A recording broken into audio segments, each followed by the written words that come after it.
বাংলাদেশ নৃত্যশিল্পী সংস্থা রংপুর জেলা শাখার আয়োজনে ও জেলা শিল্পকলা একাডেমি রংপুরের সহযোগিতায় আন্তর্জাতিক নৃত্য দিবস 2026 উপলক্ষে আলোচনা সভা, সংবর্ধনা ও নৃত্যানুষ্ঠান অনুষ্ঠিত হয়েছে।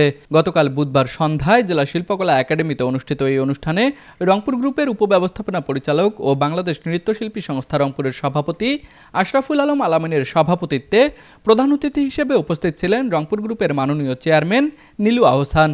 অনুষ্ঠানে সম্মানিত অতিথি হিসেবে উপস্থিত ছিলেন সাংস্কৃতিক ঐক্য পরিষদ রংপুরের সভাপতি চৌধুরী মাহমুদুর নবী ডলার, নাট্যকেন্দ্র রংপুরের সভাপতি প্রকৌশলী Mahbubul Alam Khan, Rangpur musical bands association রামবার সভাপতি জহির আলম নয়ন, স্বেচ্ছাসেবী সামাজিক সংগঠন বাংলার চোখের সভাপতি তানভীর হোসেন আশরাফি। অনুষ্ঠানে স্বাগত বক্তব্য রাখেন রংপুর জেলা শিল্পকলা একাডেমির কালচারাল অফিসার KM আরিফুজ্জামান। এছাড়াও বক্তব্য রাখেন বাংলাদেশ নৃত্যশিল্পী সংস্থা রংপুরের সাধারণ সম্পাদক অধ্যাপক আজিজুল ইসলাম। অনুষ্ঠানে প্রবীণ নৃত্যশিল্পী হোসনে আরা মমতাজ হিসা ও নবীন নৃত্যশিল্পী অর্পিতা নাগ পিঙ্কিকে কুঞ্জলাল সম্মাননা প্রদান করা হয়। এছাড়াও মোসাম্মদ আনারকলি বেগম ও মোসাম্মদ ফারজানা বিনতে আক্তারকে মা সংবর্ধনা প্রদান করা হয়।